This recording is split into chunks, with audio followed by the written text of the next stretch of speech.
The desert sun blazed mercilessly, casting long shadows over the crimson cliffs of the southwest. Her name was Aiyana, once one of the fiercest Apache warriors of her tribe, swift on horseback, unmatched with a bow, and a spirit so untamed even the elders said she was born from the wind itself. But now, she lay broken in the dust, her legs mangled from a battle ambush gone wrong.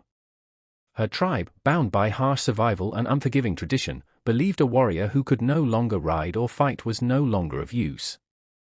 They left her behind, whispering prayers of farewell, but abandoning her nonetheless to the buzzards and the barren earth. The pain in her body was nothing compared to the agony in her heart. Every breath felt like betrayal. Aiyana's spirit, once burning like fire, flickered with shame. She could still hear her people's horses fading into the distance, their loyalty outweighed by fear of weakness. She was alone, or so she thought. As the desert night fell cold, she drifted in and out of consciousness. The sound of boots crunching gravel roused her. A shadow loomed against the moonlight, tall, broad-shouldered, carrying the smell of leather and smoke. It was not an Apache, it was a cowboy, a stranger with pale eyes hardened by dust and years. He crouched beside her, jaw tight as he looked at the ruin of her legs. "Damn," he muttered, not with disgust, but with sorrow. "They left you to die, didn't they?" Aiyana tried to push him away with what little strength she had, pride burning even in despair. But her voice cracked, "Leave me. I am already dead." The cowboy shook his head. "Not while I'm standing." With rough hands, he lifted her gently, wrapping her broken body in his coat, and carried her across miles of desert night to his small cabin tucked in the hills. The days that followed were filled with fire, both the fire of infection and the fire of will. He treated her wounds as best he could, cauterizing and binding what remained of her legs.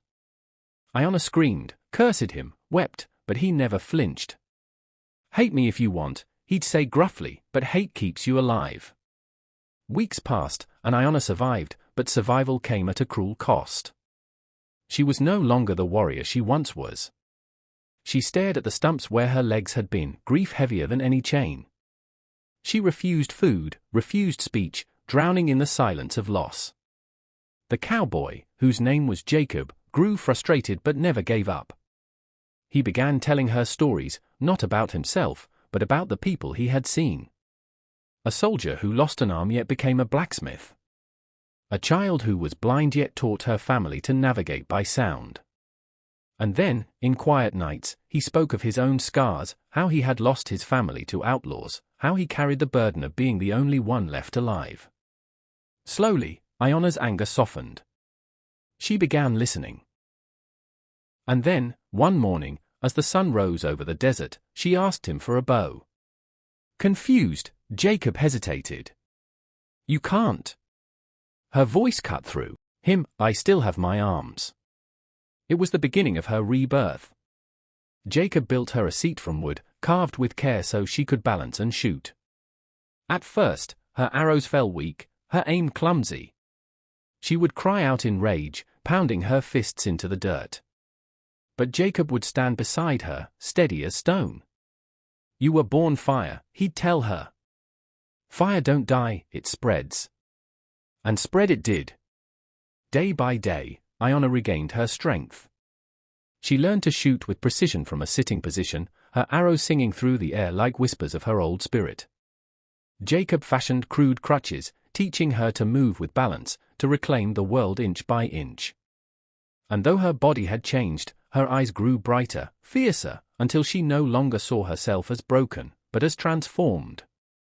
Their bond deepened, not of pity, but of respect. Two souls scarred by loss, finding in each other a reflection of endurance. When word spread of outlaws raiding nearby settlements, Jacob prepared to ride out. Aiyana, however, demanded to go with him.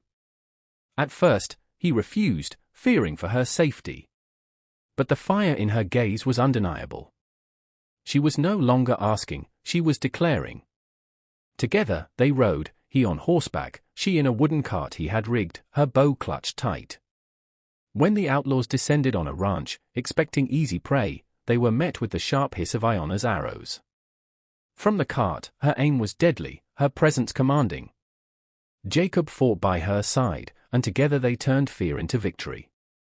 The ranchers who witnessed it told stories that spread far and wide, not of a broken woman, but of an Apache warrior reborn, fiercer than death itself. Her tribe, upon hearing the tale, came to see her. Some hung their heads in shame, others in awe. Aiyana did not speak of bitterness, only of survival. "You left me for dead," she told them, "but death did not claim me. I am more alive now than I ever was." By her side, Jacob stood silent, his hat low, knowing he had not saved her, she had saved herself. Her story became legend, not of tragedy, but of defiance. And though her body bore scars, her spirit soared, proving that strength is not in what is lost, but in what is rebuilt. In the end, Aiyana was not remembered as the warrior who lost her legs, but as the woman who taught the desert that even when the fire burns low, it can still set the whole horizon aflame.